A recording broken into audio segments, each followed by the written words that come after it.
हम लोगों ने आईसीबीएन देख रहे थे, ठीक। आईसीबीएन हम लोगों ने पूरा देख लिया था, आपका शॉर्ट नोट आता है इस पे, इसके प्रिंसिपल, रूल, रिकमेंडेशन क्या होता है वो देख लिया था। फिर हम लोगों ने क्लासिफिकेशन सिस्टम स्टार्ट कर दिया था। क्लासिफिकेशन सिस्टम एक बार फिर हम लोग देख लेते हैं। यहाँ पर हम लोगों ने देखा था कि आईसीबीएन टेक्सोनॉमी का मोस्ट इंपॉर्टेंट पार्ट होता है, ठीक है, जो प्लांट के आइडेंटिफिकेशन में सहायता करता है। किसी ऑर्गेनिज्म की सिमिलरिटीज व डिससिमिलरिटीज सिम्टम्स के बेस पर डिफरेंट ग्रुप में कैटेगराइज करने के प्रोसेस को क्लासिफिकेशन कहते हैं। हमने समझ लिया था क्लासिफिकेशन किसे कहते हैं। क्लासिफिकेशन एक ऐसा प्रोसेस होता है जिसमें कोई ऑर्गेनिज्म अगर आपने खोजा है तो उसकी सिमिलरिटीज और डिससिमिलरिटीज को हम देखेंगे। उसका जो सिम्टम्स है, उसके जो लक्षण है, वो किसी ऑर्गेनिज्म से किसी दूसरे ऑर्गेनिज्म से मिलते जुलते हैं या उनसे मिलते जुलते नहीं है, उसके आधार पर इन्हें हम डिफरेंट ग्रुप्स में क्या कर सकते हैं, कैटेगराइज कर सकते हैं, ठीक है। और इसी प्रोसेस को हम लोग क्लासिफिकेशन सिस्टम कहते हैं। तो यही लिखा हुआ है, किसी स्पीसीज की करेक्ट आइडेंटिटी के लिए क्लासिफिकेशन किया जाना अत्यधिक आवश्यक होता है। यानी कि अगर हम किसी ऑर्गेनिज्म के बारे में समझना चाहें तो उसके बारे में करेक्ट इंफॉर्मेशन हमारे पास में होना बहुत ही आवश्यक होता है, ठीक है। के लिए उसका क्लासिफिकेशन किया जाना आवश्यक होता है। एंजियोस्पर्म्स के लिए प्रपोज किए गए डिफरेंट क्लासिफिकेशन सिस्टम को मुख्यतः फॉलोइंग ग्रुप्स में क्लासिफाइड किया गया है। यानी जो एंजियोस्पर्म्स है, इसमें जो डिफरेंट टाइप के क्लासिफिकेशन सिस्टम जो दिए गए हैं वो फॉलोइंग ग्रुप में कैटेगराइज किए गए, क्लासिफाइड किए गए। जैसे कि यहाँ पर बहुत सारे साइंटिस्ट आए हैं, ठीक। जैसे लीनियस हम लोग देखेंगे, लीनियस का क्लासिफिकेशन सिस्टम इन्होंने आर्टिफिशियल क्लासिफिकेशन सिस्टम दिया है, ठीक है। तो यहाँ पर 3 ग्रुप बना दिए गए हैं। पहला ग्रुप जो यहाँ पर है वो है आर्टिफिशियल, दूसरा है नेचुरल, तीसरा है फाइलोजेनेटिक। तो आर्टिफिशियल के अंतर्गत हम लोग लीनियस का क्लासिफिकेशन सिस्टम समझेंगे, लीनियस का क्लासिफिकेशन सिस्टम समझेंगे। और नेचुरल क्लासिफिकेशन सिस्टम में हम लोग बेंथम हुकर का, ठीक है, बेंथम एंड हुकर्स का क्लासिफिकेशन सिस्टम जो है ना वो समझना है। और ये बेंथम हुकर जो क्लासिफिकेशन सिस्टम है ना भाई साहब, ये काफी इंपॉर्टेंट है और आपके एग्जाम में कई बार पूछा भी गया है। और फाइलोजेनेटिक क्लासिफिकेशन सिस्टम में हम लोगों को 3 लोगों के यहाँ पर क्लासिफिकेशन देखना है। पहला हम लोगों को यहाँ पर देखना है Engler Prantl, Engler and Prantl classification system. दूसरा हम लोगों को यहाँ पर देखना है हचिंसन क्लासिफिकेशन सिस्टम। और तीसरा यहाँ पर हम लोग देखेंगे क्रॉनकिस्ट, क्रॉनकिस्ट के क्लासिफिकेशन सिस्टम को भी हम लोग यहाँ पर क्या करेंगे, समझेंगे। चलो हम लोग यहाँ स्टार्ट करते हैं। पहला हमारा है आर्टिफिशियल क्लासिफिकेशन सिस्टम, ठीक है, बहुत इंपॉर्टेंट है। आर्टिफिशियल क्लासिफिकेशन सिस्टम होता क्या है इसके बारे में समझ लीजिए। देखिए लिखा हुआ है ऐसा क्लासिफिकेशन सिस्टम जिसमें किसी ऑर्गेनिज्म के 1 या 2 लक्षणों को लेकर किया जाता है।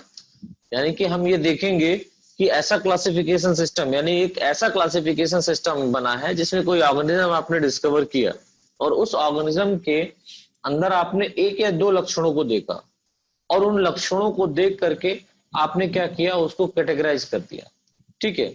उसे आर्टिफिशियल क्लासिफिकेशन सिस्टम कहते हैं। उसे क्या कहते हैं, आर्टिफिशियल क्लासिफिकेशन सिस्टम कहते हैं। जैसे फॉर एग्जांपल हम किसी ऑर्गेनिज्म के साइज एंड शेप की बात करेंगे। उसका साइज और शेप क्या है, लाइक ये हर्ब है, श्रब है या ट्री है ना।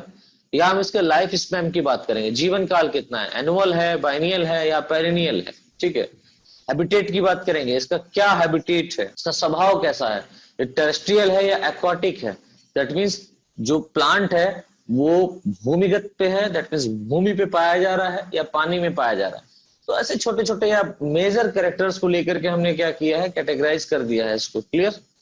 फिर देखिए यहाँ पर जो आर्टिफिशियल क्लासिफिकेशन सिस्टम जो दिया गया है या जो दिया है, वो सबसे पहले जो दिया है वो आपके लीनियस ने दिया है।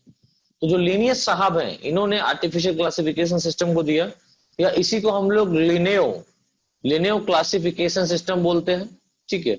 या इसको आर्टिफिशियल भी हम लोग बोल सकते हैं या इसको सेक्सुअल क्लासिफिकेशन सिस्टम भी कहते हैं। इसको थोड़ा याद रखिएगा, इसको मैंने बोला सेक्सुअल क्लासिफिकेशन सिस्टम भी कहा जाता है। तो या तो आर्टिफिशियल, आप अगर आपके एग्जाम में आ जाए आर्टिफिशियल क्लासिफिकेशन सिस्टम पर डिस्कस कीजिए तो आप जो है ना लीनियस साहब के ही क्लासिफिकेशन सिस्टम को देंगे। देखिए यहाँ पर लिखा हुआ है एंजियोस्पर्म के लिए प्रपोज किए गए क्लासिफिकेशन सिस्टम जो स्पेसिफिक कैरेक्टर पर बेस्ड होते हैं उन्हें आर्टिफिशियल क्लासिफिकेशन सिस्टम कहते हैं, ठीक है। Artificial system first time Carl Linnaeus द्वारा अपनी book Genera Plantarum Genera Plantarum 1737 Genera Plantarum 1737 में प्रपोज किया था। ठीक है, प्रपोज किया था। लिनियस का यह क्लासिफिकेशन सिस्टम फ्लावर के स्टेमन के नंबर व पोजीशन पर बेस्ड है। यानी कि ये जो लिनियस ने क्लासिफिकेशन सिस्टम दिया है, इसमें इन्होंने जो कैरेक्टर लिया है वो फ्लावर में पाए जाने वाले स्टेमन के नंबर, यानी कि एक फ्लावर में कितने स्टेमन पाए जा रहे हैं। Stamen are the sexual reproductive organ, like male reproductive organ of the plant. Clear? So classification system जो लिनियस ने दिया है, यहाँ पर stamen and number of position, उसका क्या पोजीशन है, नंबर उसका क्या नंबर है और उसका क्या पोजीशन है, उसके बेस्ड पर जो है ना इन्होंने क्लासिफिकेशन सिस्टम दिया है। नए लाइन से लिखिएगा, एंजियोस्पर्म फ्लावर के मेल व female part, that means angiosperm flower जो है उसका मेल और फीमेल पार्ट जो है वो सेक्सुअल रिप्रोडक्शन में सहायता करता है। अरे सिंपल सी बात लिख दी सर आपने, सिंपल सी बात है लेकिन आपका जगह घेर रहा है। ठीक है, कॉपी में, जिस कारण लिनियस द्वारा दिए गए क्लासिफिकेशन सिस्टम को सेक्सुअल क्लासिफिकेशन सिस्टम भी कहा जाता है। इस बात को याद रखिए। ठीक है, इसी कारण क्या कहा जाता है, लिनियस के क्लासिफिकेशन सिस्टम को सेक्सुअल क्लासिफिकेशन सिस्टम भी कहते हैं। थोड़ा देखिए यहाँ पर और भी कुछ पॉइंट्स लिखे हुए हैं लिनियस के क्लासिफिकेशन सिस्टम को लेकर के, तो उसको थोड़ा देख लीजिए क्या लिखा हुआ है। लाइक ये कह रहा है लिनियस द्वारा प्रपोज क्लासिफिकेशन सिस्टम में सारे ऑर्गेनिज्म इनके स्टेमन के नंबर व पोजीशन के आधार पर 24 क्लासेस में क्लासिफाइड किया गया है। तो अब याद रखिएगा कि लिनियस द्वारा जो क्लासिफिकेशन सिस्टम प्रपोज किया गया है उसमें जितने भी ऑर्गेनिज्म रखे गए हैं उनको उनके स्टेमन के नंबर व पोजीशन के आधार पर बेसिस पर 24 क्लासेस में क्या कर दिया गया है, क्लासिफाइड किया गया है। तो ये ऑब्जेक्टिव क्वेश्चन है आपका आर्टिफिशियल क्लासिफिकेशन सिस्टम से, काफी इंपॉर्टेंट है, इसको याद रखिएगा। तो इसमें कहा गया इनमें से 23 क्लासेस में फ्लावरिंग प्लांट को, यानी कि जो 23 क्लासेस दी गई हैं उनके अंदर फ्लावरिंग प्लांट को इंक्लूड किया है, तथा लास्ट क्लास जो इनकी एक आखिरी क्लास है उसमें नॉन फ्लावरिंग प्लांट्स को इंक्लूड किया है, जिसमें फ्लावर नहीं प्रोड्यूस होते हैं उनको क्या किया है, इसमें इस क्लास के अंतर्गत उस प्लांट को रख दिया। ठीक है, तो नई लाइन से देखिए लिखा हुआ है यहाँ पर, इनके क्लासिफिकेशन सिस्टम में प्रपोज की गई मेन क्लासेस फॉलोइंग टाइप्स हैं। यानी कि जो 24 क्लासेस जो यहाँ पर दी गई हैं उसमें से कुछ इंपॉर्टेंट क्लासेस यहाँ पर लिखी हुई हैं। लाइक जैसे कि यहाँ पर लिखा हुआ है मोनेंड्रिया। मोनेंड्रिया कहने का मतलब होता है एक स्टेमन, दैट मींस ऐसा फ्लावर जिसके अंदर एक स्टेमन पाया जाए उसको मोनेंड्रिया कहते हैं।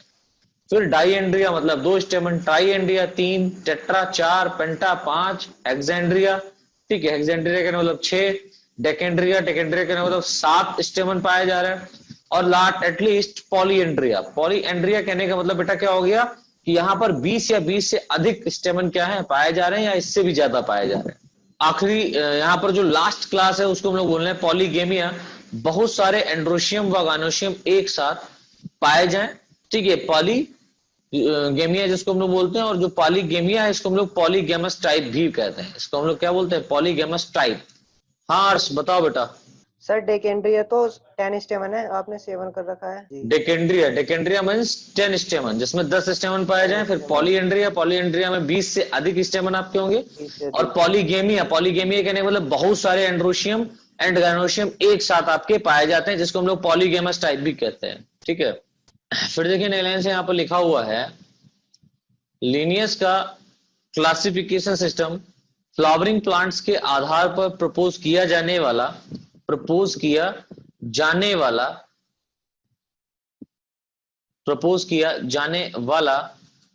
फर्स्ट साइंटिफिक क्लासिफिकेशन सिस्टम माना जाता है। यानी पहला ऐसा साइंटिफिक क्लासिफिकेशन सिस्टम है जो किसने प्रपोज किया है, लिनियस साहब ने प्रपोज किया है। ठीक है, लिनियस के 100 ईयर बाद तक यानी 100 साल बाद तक यह अत्यधिक रूप से प्रयोग किया जाने वाला क्लासिफिकेशन सिस्टम था, लेकिन प्रेजेंट टाइम में इस टाइप के क्लासिफिकेशन सिस्टम का यूजफुल नहीं रहा है। ठीक है, शुरुआत में जब इन्होंने दिया था क्लासिफिकेशन सिस्टम तो लोग इनको फॉलो कर रहे थे, लेकिन धीरे धीरे बहुत सारे ऐसे साइंटिस्ट पैदा हुए जिन्होंने नेचुरल क्लासिफिकेशन सिस्टम भी दे दिया। आर्टिफिशियल क्लासिफिकेशन सिस्टम तो लिनियस साहब ने दिया, और उन्होंने क्या दिया, उन्होंने ये बता दिया कि भाई साहब देखिए जो प्लांट है उसमें 2 या 2 से अधिक उन्होंने कैरेक्टर देखे, और उन कैरेक्टर के बेस्ड पर उनको क्या कर दिया, अलग अलग क्लासेस में क्लासिफाइड कर दिया। क्लियर। लेकिन धीरे धीरे और भी साइंटिस्ट पैदा हुए, लाइक बेंथम और हुकर एक साइंटिस्ट आए जिन्होंने नेचुरली ही प्लांट्स को ही देख करके, इन्होंने भी प्लांट्स को ही देख करके लेकिन नेचुरली फॉर्म में कैसे इवोल्यूशन हुआ है, ठीक है, उसके बेसिस पर इन्होंने एंजियोस्पर्म के लिए बहुत सारे इन्होंने एंजियोस्पर्म्स के लिए क्लासिफिकेशन सिस्टम को प्रपोज कर दिया। और यहाँ पर नेचुरली के साथ साथ मॉर्फोलॉजिकल कैरेक्टर भी देखे, ठीक है, नेचुरल एंड मॉर्फोलॉजिकल कैरेक्टर भी देखे गए हैं, जिसके आधार पर ही क्या किया गया है, क्लासिफिकेशन सिस्टम को प्रपोज किया गया। That means natural classification system को प्रपोज किया गया है, ठीक है। तो आपके एग्जाम के पॉइंट ऑफ व्यू से जो बहुत इंपॉर्टेंट आपका जो आता है, जिसको हम लोग बोलते हैं Bentham and Hooker classification system, ये आपका बहुत ही इंपॉर्टेंट है, इसके बारे में हम लोग देखेंगे। तो पहले तो नेचुरल क्लासिफिकेशन सिस्टम हेडिंग डालिएगा, ठीक है, इसमें थोड़ा सा लिख लीजिए, लिखा हुआ है एंजियोस्पर्म्स के लिए प्रपोज किए गए वह क्लासिफिकेशन सिस्टम जो प्लांट के नेचुरल मॉर्फोलॉजिकल कैरेक्टर पर आधारित होते हैं, उससे नेचुरल क्लासिफिकेशन सिस्टम कहते हैं। That's clear.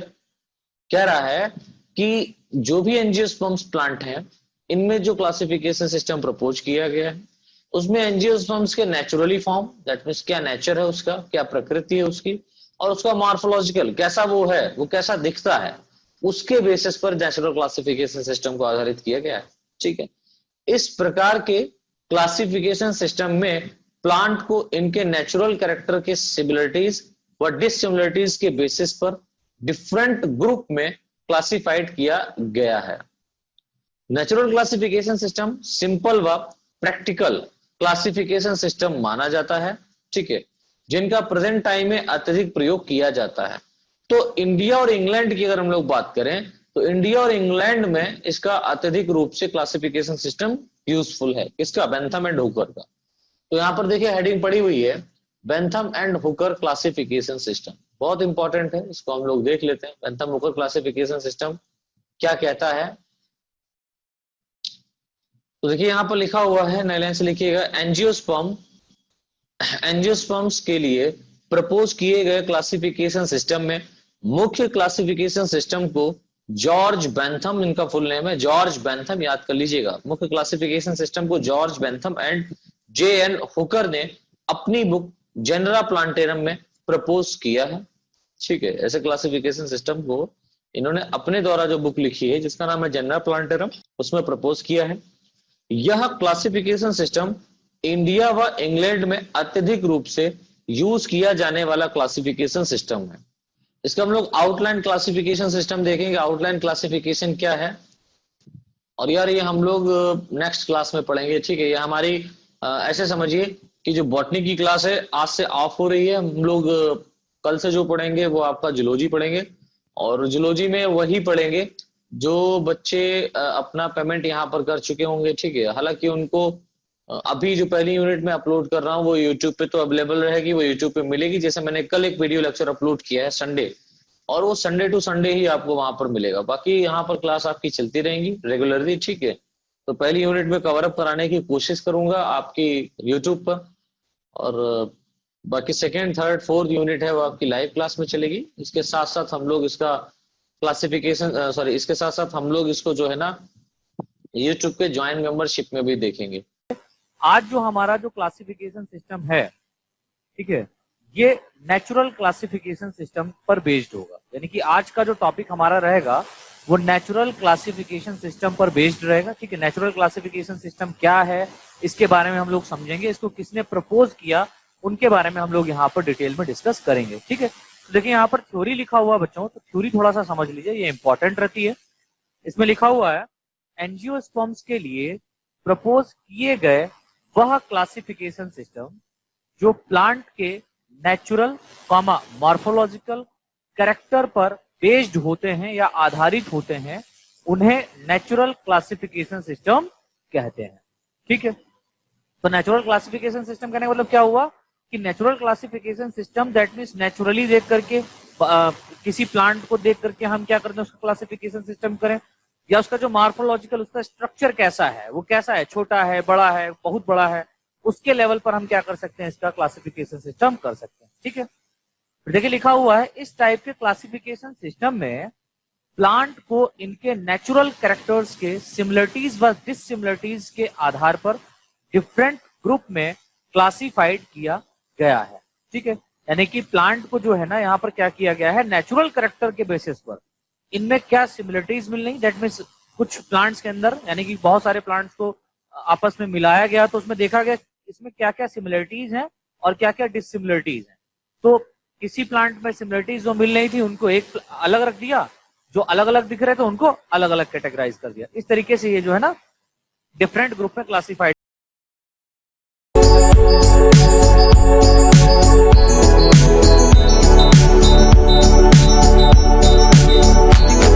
देखिए लिखा हुआ है natural classification system simple and practical classification system माना जाता है। ये काफी सिंपल होता है और प्रैक्टिकल, दैट मीन्स हम कुछ देखेंगे। यहाँ पर हमने क्या किया, मॉर्फोलॉजिकल किया ना, हम प्लांट्स की बाह्य आकारिकी को देख करके ही क्या कर रहे हैं, इसको डिवाइड कर रहे हैं डिफरेंट ग्रुप्स में। ठीक है, तो हम ये कह सकते हैं कि नेचुरल क्लासिफिकेशन जो सिस्टम है, ठीक है, वो simple and practical classification system है जिसका प्रेजेंट टाइम में अत्यधिक उपयोग किया जाता है। ठीक है, आज के समय में इस क्लासिफिकेशन सिस्टम का अत्यधिक रूप से उपयोग किया जा रहा है। ठीक है, अब देखिए इस नेचुरल क्लासिफिकेशन सिस्टम को प्रपोज किसने किया, तो हम कहेंगे सर बेंथम एंड हुकर। तो दो साइंटिस्ट थे बेंथम एंड हुकर, इन्होंने नेचुरल क्लासिफिकेशन सिस्टम को प्रपोज किया था। ठीक है, तो इसीलिए इस पे एक लॉन्ग क्वेश्चन आता है, नेचुरल क्लासिफिकेशन सिस्टम को एक्सप्लेन कीजिए। ठीक है, तो आपको एक्सप्लेन करना पड़ेगा नेचुरल क्लासिफिकेशन सिस्टम का थ्योरी लिख करके किसने दिया था, Bentham and Hooker classification system, ये आपको लिखना पड़ेगा पूरा, राइट। चलिए, और ये अलग से भी पूछा जाता है Bentham and Hooker classification system को स्पष्ट कीजिए, तो आपको लिखना पड़ेगा। तो देखिए यहाँ पर लिखा हुआ है एंजियोस्पर्म्स के लिए प्रपोज किए गए क्लासिफिकेशन सिस्टम में मुख्य क्लासिफिकेशन सिस्टम को जॉर्ज बेंथम, का फुल नेम है George Bentham and JN. Hooker ने अपनी बुक जेनरा प्लांटेरम में, इनकी एक बुक, इन्होंने अपनी बुक लिखी जिसका नाम था जेनरा प्लांटेरम। ठीक है, उसके अंदर क्या किया, इस नेचुरल क्लासिफिकेशन सिस्टम को प्रपोज किया। ठीक है, यह क्लासिफिकेशन सिस्टम इंडिया व इंग्लैंड में, इसको याद रखिएगा, इंपॉर्टेंट है, यह क्लासिफिकेशन सिस्टम सिर्फ और सिर्फ इंडिया और इंग्लैंड में अत्यधिक रूप से यूज किया जाने वाला क्लासिफिकेशन सिस्टम है। यानी बेंथम और हुकर का जो क्लासिफिकेशन सिस्टम है बेटा, ये इंडिया और इंग्लैंड में अधिक रूप से प्रयोग किया जाता है। इसको थोड़ा सा याद रखिएगा, ये इंपॉर्टेंट है आपके एग्जाम के पॉइंट ऑफ व्यू से। ठीक है, चलिए फिर इसके आगे देखिए, यहाँ पर हम लोग को देखना है आउटलाइन क्लासिफिकेशन सिस्टम। तो इसी में जो आउटलाइन क्लासिफिकेशन कहने मतलब यहाँ पर जो क्लासिफिकेशन सिस्टम दिया गया है वो कैसे दिया गया, उसकी आउटलाइंस क्या क्या है उनके बारे में समझना है। तो यहाँ पर देखिए लिखा हुआ है बेंथम एंड हुकर द्वारा प्रपोज किए गए क्लासिफिकेशन सिस्टम में all flowering plants, that means gymnosperm plus angiosperm. यहाँ पर थोड़ा सा ध्यान दीजिएगा, यहाँ पर जिम्नोस्पर्म्स को भी इंक्लूड किया गया है। और आपको पता है कि जिम्नोस्पर्म्स में जिम्नोस्पर्म्स के जो प्लांट होते हैं उनमें फ्लावर नहीं बनता है। ठीक है, तो यहाँ पर देखिए क्या लिखा हुआ है, all flowering plant that means gymnosperm plus angiosperms को 3 क्लासेस में क्लासिफाइड किया गया है। कितने क्लासेस में क्लासिफाइड किया गया बेटा, 3 क्लासेस में क्लासिफाइड किया गया। ठीक है, फिर देखिए यहाँ पर लिखा हुआ है बेंथम व हुकर, क्या लिखा हुआ है, बेंथम व हुकर द्वारा अपने क्लासिफिकेशन सिस्टम में फॉलोइंग प्लांट्स के लिए, यानी कि बहुत सारे प्लांट्स के लिए टोटल 202 फैमिलीज को नेचुरल ऑर्डर में प्रपोज किया गया है। समझिए इस बात को, बेंथम हुकर ने क्या किया, इस क्लासिफिकेशन सिस्टम में बहुत सारे प्लांट्स को टोटल 202 फैमिली के अंदर, ठीक है, टोटल 202 फैमिली को नेचुरल ऑर्डर में प्रपोज किया। दैट मींस 202 फैमिली यहाँ पर बेंथम हुकर ने दी हैं, इसको याद रखिएगा। बेंथम और हुकर ने कितनी फैमिलीज को प्रपोज किया, तो आप कहेंगे सर 202 फैमिलीज। आपका ये ऑब्जेक्टिव बनेगा, राइट, जिनमें से एंजियोस्पर्म्स की 199, इसको याद रखिएगा, जिनमें से एंजियोस्पर्म्स की 199 व जिम्नोस्पर्म्स की 3 फैमिलीज को इंक्लूड किया गया है। ठीक है, फिर देखिए नई लाइन से यहाँ पर लिखा हुआ है इन फैमिली को कई ऑर्डर में रखा गया है। इस क्लासिफिकेशन सिस्टम में एंजियोस्पर्म्स के ऑर्डर को 21 सीरीज में, एंजियोस्पर्म्स के ऑर्डर को कितने सीरीज में, 21 सीरीज में क्लासिफाइड किया गया है। इनमें से डाइकॉट की, इसको याद रखिएगा, इनमें से डाइकॉट की 14 सीरीज तथा मोनोकॉट की 7 सीरीज को इंक्लूड किया गया है। तो बेटा याद रखिएगा, ये भी आपका एक ऑब्जेक्टिव क्वेश्चन है, आज ये पूछा जाता है, बहुत इंपॉर्टेंट है।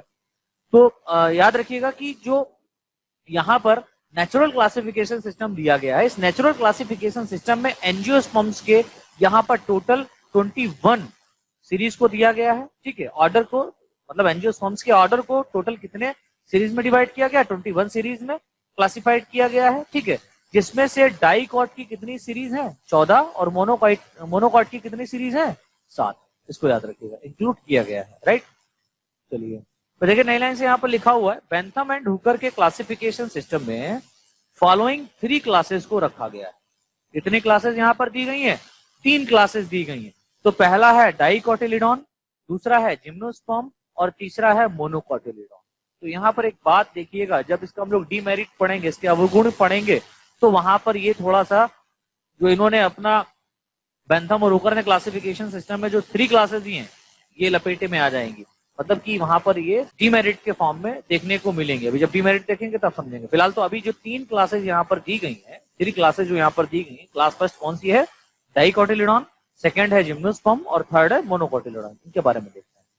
तो यहाँ पर देखिए पहली क्लास जो है वो है डाइकोटिलिडॉन। इसमें देखिए लिखा हुआ है बच्चों, बेंथम व हुकर द्वारा क्लास डाइकोटिलिडॉन में उन एंजियोस्पर्म्स को इंक्लूड किया गया है जिनके एम्ब्रियो में 2 कोटिलिडॉन्स पाए जाते हैं। कितने कोटिलिडॉन पाए जाते हैं, 2 कोटिलिडॉन पाए जाते हैं। ठीक है, इसीलिए तो उसको डाइकॉट कहते हैं यार।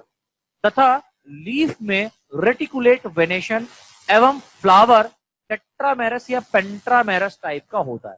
लीफ में कैसा वेनेशन पाया जा रहा है, रेटिकुलेट वेनेशन पाया जा रहा है, और फ्लावर कैसा होगा इसका, टेट्रामेरस या पेंटामेरस। दैट मीन्स इसमें 4 कैलिक्स करोला हो सकते हैं या 5 कैलिक्स या करोला पाए जा सकते हैं। क्लियर। तो अगर आपको ये याद ना हो रेटिकुलेट वेनेशन क्या होता है, टेट्रामेरस क्या है, पेंटामेरस क्या है, ठीक है, तो इसके लिए आप प्रीवियस जो यहाँ पर मैंने क्लासेस अपलोड की हैं उसको देखिए जाकर। देखिए नई लाइन से यहाँ पर लिखा हुआ है, इस क्लास में इंक्लूड मोस्टली एंजियोस्पर्म्स, इस क्लास में include mostly angiosperms woody nature के होते हैं, लकड़ी की प्रकृति के होते हैं। ठीक है, फिर देखिए इसमें लिखा हुआ है, क्लास डाइकॉट को सेपल व पेटल्स के अरेंजमेंट के आधार पर, यानी कि इसमें जो सेपल्स और पेटल्स हैं, sepals petal sir calyx Corolla यार, जो इनकी यूनिट है, ठीक है, कैलिक्स करोला की जो यूनिट है वो सेपल्स और पेटल्स है। ठीक है, सेपल्स व पेटल्स के अरेंजमेंट के आधार पर 3 सब क्लासेस में क्या किया गया है, डिवाइड किया गया है। ठीक है, तो पहला यहाँ पर देखिए सब क्लास यहाँ पर दिया गया है वो है पॉलीपेटेली, पॉलीपेटेली, और यहाँ पर जो पेटल्स होंगे वो कैसे होंगे, फ्री होंगे, अलग अलग होंगे सारे के सारे। ठीक है, पॉलीपेटेली दैट मींस बहुत सारे पेटल्स यहाँ पर पाए जाएंगे और ये अलग अलग होंगे। सेकंड सब क्लास यहाँ पर दिया गया गैमोपेटेली, तो गैमोपेटेली कहने का मतलब फ्यूज पेटल्स, यानी कि यहाँ पर जो पेटल्स होंगे वो फ्यूज होंगे, इसीलिए इसको हम लोग बोलेंगे क्या, गैमोपेटेली। एंड थर्ड सब क्लास यहाँ पर दिया गया है मोनोक्लेमाइडी, मोनोक्लेमाइडी कहने का मतलब यहाँ पर हुआ, यहाँ पर सेपल्स और जो पेटल्स होंगे वो इंडिस्टिंक्ट होंगे, इंडिस्टिंक्ट सेपल्स एंड पेटल्स, यानी कि आप ये विभेदित ही नहीं कर पाएंगे कि सेपल कौन सा है और पेटल्स कौन सा है। ठीक है, एक कलर का हो सकता है, एक वही सब ऐड हो सकते हैं। ठीक है, चलिए तो सेकेंड क्लास यहाँ पर देखिए दी गई है मोनोकोटिलिडॉन, तो सेकेंड क्लास यहाँ पर है मोनोकोटिलिडॉन। इसके बारे में थोड़ी देखिए लिखा हुआ है, देख लेते हैं।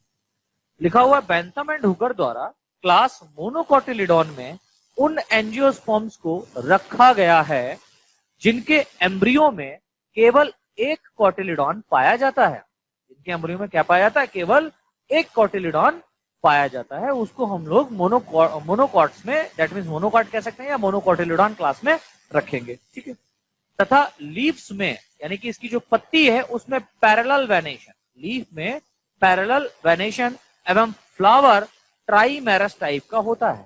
फ्लावर कैसा होता है, ट्राइमेरस टाइप का होता है।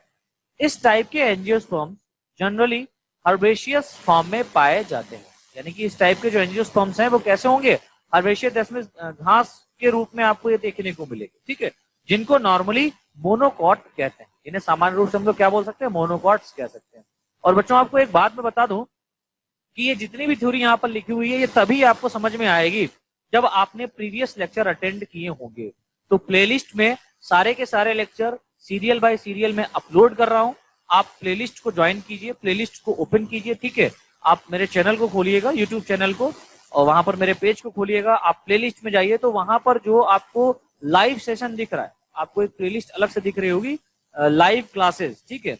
तो लाइव क्लासेस में जो बॉटनी की लाइव क्लास रहेगी सेकेंड ईयर की, आप उसको क्लिक कीजिएगा, ठीक है। पार्ट 2 बॉटनी लाइव क्लास इस तरीके से लिखा होगा, पार्ट 2 लाइव क्लास बॉटनी, ठीक है। तो आप उस पर क्लिक कीजिएगा और वहां पर मैं सारी वीडियोस ये नंबर बाय नंबर अपलोड कर रहा हूँ, ठीक है। तो आप एक एक वीडियो को जब तक नहीं देखेंगे, हर एक वीडियो को जब तक नहीं देखेंगे तब तक आप इस वीडियो को नहीं समझ पाएंगे, इसको याद रखिएगा, ठीक है। तो अगर ये कॉन्सेप्ट अगर आपको क्लियर करना है, ये वीडियोस अगर आपको समझनी है तो प्रीवियस जो वीडियोस पड़ी हुई हैं उनको जरूर देखो, तब आपको ये समझ में आएगा, ठीक है।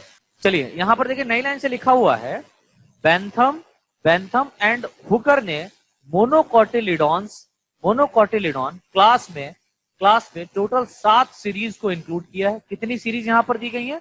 टोटल 7 सीरीज दी गई हैं, जिनमें से कई ऑर्डर व फैमिली को क्लासिफाइड किया गया है। जिनमें से कई ऑर्डर व फैमिली को क्या कर दिया गया है? क्लासिफाइड किया गया है। तो इसमें आपको 2 ही क्लास इंपॉर्टेंट देखनी है, डाइकोटिलिडॉन और मोनोकोटिलिडॉन। यहाँ पर जो जिम्नोस्पर्म्स की जो यहाँ पर इन्होंने क्लास दे दी है, एक्चुअल में जो यहाँ पर जिम्नोस्पर्म्स की इन्होंने क्लास दी है वो मोनोकोटिलिडॉन के अंतर्गत ही आ जाता है, ठीक है। लेकिन इन्होंने अलग से दे दिया और यही इनकी डीमेरिट बनेगी जाकर के। तो देखिए यहाँ पर जो नेक्स्ट पॉइंट हमको समझना है, नेक्स्ट टॉपिक जो हमको समझना है वो है हमारा merit and demerits of natural classification system. Natural classification system की जो मेरिट और डीमेरिट है, इसके बारे में आपसे अलग से एक शॉर्ट नोट के रूप में पूछा जा सकता है आपके एग्जाम में, ठीक है। तो हम लोग यहाँ पर सबसे पहले मेरिट के बारे में देखेंगे, उसके बाद में डीमेरिट के बारे में हम लोग डिस्कस करेंगे। तो मेरिट मतलब इसके क्या गुण है, क्या इसकी अच्छी खास बात है जो ये क्लासिफिकेशन सिस्टम दिया गया है, इसकी कौन सी अच्छी ऐसी खास बातें हैं। तो पहली जो यहाँ पर खास बात है वो है बेंथम एंड हुकर द्वारा प्रपोज क्लासिफिकेशन सिस्टम एक ओरिजिनल नेचुरल क्लासिफिकेशन सिस्टम है, जो ओरिजिनल प्लांट्स स्पेसमेंट के ऑब्जर्वेशन पर आधारित है। ओरिजिनल प्लांट स्पेसमेंट यानी कि जो प्लांट यहाँ पर दिया जाएगा उसका स्पेसमेंट यहाँ पर देखा गया, ठीक है। जो ओरिजिनल प्लांट स्पेसमेंट के ऑब्जर्वेशन पर आधारित है तथा यह क्लासिफिकेशन सिस्टम किसी अन्य क्लासिफिकेशन सिस्टम की कॉपी नहीं है। यानी कि ये जो नेचुरल क्लासिफिकेशन सिस्टम है बेटा, ये नेचुरल क्लासिफिकेशन सिस्टम ये किसी अदर क्लासिफिकेशन सिस्टम को कॉपी नहीं है। सेकेंड पॉइंट देखिए बच्चों यहाँ पर लिखा हुआ है, इस क्लासिफिकेशन सिस्टम में फैमिली के लिए की स्टार्टिंग को दिया गया, यानी कि कुछ ऐसी फैमिली यहाँ पर दी गई है जिसके लिए की पॉइंट्स को यहाँ पर रखा है, यानी कि जो स्टार्टिंग की जाएगी फैमिली की उसकी यहाँ पर की दी है। इसके आधार पर इन फैमिली में इंक्लूड प्लांट की आइडेंटिफिकेशन के लिए आसानी होती है, ठीक है। या चलिए थर्ड यहाँ पर पॉइंट लिखा हुआ है, इस क्लासिफिकेशन सिस्टम में प्लांट को इसकी हैबिट तथा हैबिटेट के आधार पर ही क्लासिफाइड किया गया। हैबिट और हैबिटेट के आधार पर भी क्या किया गया बेटा? क्लासिफाइड किया गया है, जिसके आधार पर प्लांट की सही आइडेंटिटी में सहायता मिलती है। उसका हैबिट क्या है, हैबिटेट क्या है, इसके आधार पर भी इसको क्लासिफाइड किया गया है, जिसके आधार पर इसके बेस पर प्लांट की सही आइडेंटिटी हमको प्राप्त होती है। फोर्थ यहाँ पर पॉइंट लिखा हुआ है, इस क्लासिफिकेशन सिस्टम में फर्स्ट ऑर्डर रेनेलीज क्लासिफिकेशन सिस्टम में पहला ऑर्डर कौन सा है? रेनेलीज है, ठीक है। इसको याद रखिएगा, आपको ऑब्जेक्टिव क्वेश्चन बनेगा। नेचुरल क्लासिफिकेशन सिस्टम का फर्स्ट ऑर्डर कौन सा है? तो आपने कहा रेनेलीज के फॉर्म में रखा गया है, जिसे एंजियोस्पर्म्स का मोस्ट प्रिमिटिव ऑर्डर माना जाता है। एंजियोस्पर्म्स का क्या माना जाता है? मोस्ट प्रिमिटिव ऑर्डर माना जाता है। ये बात तो बिल्कुल सही है कि क्लासिफिकेशन में जो ऑर्डर रेनेलीज दिया गया है ये एकदम सही जगह पर रखा है, कोई दिक्कत नहीं। तो ये कुछ खास बात है। और देखिए यहाँ पर एक खास बात लिखी हुई है, दिस पॉइंट इसमें लिखा हुआ है, इस क्लासिफिकेशन सिस्टम में ग्रैमनी फैमिली क्लासिफिकेशन सिस्टम में ग्रैमनी फैमिली दैट मींस 409 यानी 490 नंबर पे ये ग्रैमनी फैमिली रखी गई। इस क्लासिफिकेशन सिस्टम में ग्रैमनी फैमिली एंजियोस्पर्म्स की लास्ट फैमिली मानी जाती है। एंजियोस्पर्म्स की कौन सी फैमिली मानी जाती है, लास्ट फैमिली मानी जाती है। तो आप ये कह सकते हैं सर 409 फैमिली दी गई है इस क्लासिफिकेशन सिस्टम के अकॉर्डिंग। हाँ भैया, इस क्लासिफिकेशन सिस्टम के अकॉर्डिंग टोटल 409 फैमिलीज को यहाँ पर दिया गया एंजियोस्पर्म्स की, राइट। जिसमें से लास्ट फैमिली हमारी कौन सी है सर? ग्रामिनी फैमिली। तो याद रखिएगा, ऑब्जेक्टिव है आपके, ठीक है, एग्जाम के पॉइंट ऑफ व्यू से इंपॉर्टेंट है, मानी जाती है। अतः क्लासिफिकेशन में इसका स्थान सही है, यानी क्लासिफिकेशन में जो इसका प्लेस है वो बिल्कुल सही माना गया है। अब इसके जो अवगुण है या इसके जो दोष है, दैट मींस डीमेरिट है, उसको भी हम लोग यहाँ पर चर्चा कर लेते हैं। तो देखिए यहाँ पर लिखा हुआ है, पहला पॉइंट यहाँ पर लिखा हुआ है, Bentham and Hooker classification system की मेन यानी मुख्य डीमेरिट इसमें जिम्नोस्पर्म्स को इंक्लूड किया गया है, ठीक है। पहला मोस्ट इंपॉर्टेंट यहाँ पर जो इसका डीमेरिट है वो ये है कि इन्होंने अपने क्लासिफिकेशन सिस्टम में जिम्नोस्पर्म्स का यूज कर लिया, जो कि सही नहीं है, ठीक है। आगे लिखा हुआ है, जिम्नोस्पर्म्स को एंजियोस्पर्म से मोस्ट प्रिमिटिव माना जाता है। ये तो आपको पता है कि पहले जिम्नोस्पर्म्स आए, बाद में एंजियोस्पर्म्स आए, राइट। और ये एंजियोस्पर्म्स की फैमिलीज के बारे में ज्यादातर डिस्कस करे हैं, ये एंजियोस्पर्म्स के प्लांट को ज्यादातर देखे हैं, ठीक है। लेकिन इन्होंने कुछ प्लांट ऐसे भी रख दिए जो जिम्नोस्पर्म्स को बिलोंग करते हैं, लेकिन उसके लिए इन्होंने मोनोकॉट का यूज नहीं किया, अलग से ही, मतलब हम ये कह सकते हैं इन्होंने अलग से क्लास दे दिया। तो यहाँ पर इन्होंने जो जिम्नोस्पर्म दिया है वो कौन से नंबर पे दिया है, इसको समझिए। तो इन्होंने जो जिम्नोस्पर्म दिया है वो देखो बेटा दूसरे नंबर पे दिया है। कितने नंबर पे दिया है? क्लास इसका दिया है दूसरे नंबर पे दिया है, जो कि गलत है। आपको मालूम है जिम्नोस्पर्म जो है वो पहले नंबर आता है, डाइकोटिलेडॉन बाद में आएगा, समझ रहे हैं, एंजियोस्पर्म बाद में आता है, राइट। तो जिम्नोस्पर्म को इन्हें पहले रखना चाहिए था, लेकिन इन्होंने क्या किया, सेकेंड नंबर पे रख दिया, तो पूरा गड़बड़ ही हो गया इनका क्लासिफिकेशन सिस्टम। तो वही कहा गया, Bentham and Hooker classification system की मुख्य डीमेरिट जो मानी गई है वो जिम्नोस्पर्म्स को इंक्लूड किया गया, ये मानी जाती है। तो हमें मालूम है जिम्नोस्पर्म्स को एंजियोस्पर्म से मोस्ट प्रिमिटिव माना जाता है, ठीक है। अतः इस क्लासिफिकेशन में जिम्नोस्पर्म्स का सही स्थान डाइकॉट से पहले है, समझ रहे हो। इनका जो क्लासिफिकेशन सिस्टम जो इन्होंने दिया है, इसमें जो इस क्लास का एक सही प्लेस है वो क्या है, डाइकॉट से पहले है, राइट। सेकेंड पॉइंट देखो बेटा, यहां पर लिखा हुआ है, इस क्लासिफिकेशन सिस्टम में बेंथम एंड हुकर द्वारा कुछ सीरीज, इस क्लासिफिकेशन सिस्टम में बेंथम एंड हुकर द्वारा कुछ सीरीज एक स्पेशल कैरेक्टर पर आधारित, ठीक है, कुछ सीरीज एक स्पेशल कैरेक्टर पर आधारित एक दूसरे से अलग अलग सीरीज में रखी गई है, जो इसका सही प्लेस नहीं है, तो इसका क्या सही प्लेस नहीं, ठीक है। थर्ड पॉइंट देखिए बेटा, यहां पर लिखा हुआ है, थर्ड डीमेरिट यहां पर इनकी ये रही है कि इस क्लासिफिकेशन सिस्टम में डाइकॉट से पहले मोनोकॉट को रखा जाना इवोल्यूशनरी पॉइंट से सही नहीं है। तो मोनोकॉट को डाइकॉट से पहले रखा जाना चाहिए था, ठीक है। लेकिन इन्होंने क्या कर दिया, इन्होंने अपने इस क्लासिफिकेशन सिस्टम में जो क्लास इन्होंने दी है, इसमें सबसे पहली क्लास इन्होंने दे दी कौन सी, डाइकोटिलिडॉन।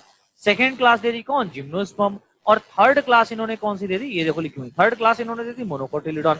तो यहाँ पर जो डाइकोटिलिडॉन है, इससे पहले मोनोकोटिलिडॉन आना चाहिए था। नेक्स्ट पॉइंट यहाँ पर देखिए लिखा हुआ है, इस क्लासिफिकेशन सिस्टम में कुछ मुख्य फैमिली, मतलब कुछ मेन फैमिलीज यहाँ पर है, जैसे कि for example Compositae and orchidaceae. तो कुछ मुख्य family, right, Compositae and orchidaceae का इनके कैरेक्टर के आधार पर, इनके जो लक्षण है उसके आधार पर प्लेसमेंट सही नहीं है, ठीक है। इनके जो कैरेक्टर है उसके आधार पर जो इनका प्लेसमेंट दिया गया है वो बिल्कुल सही नहीं है बच्चों।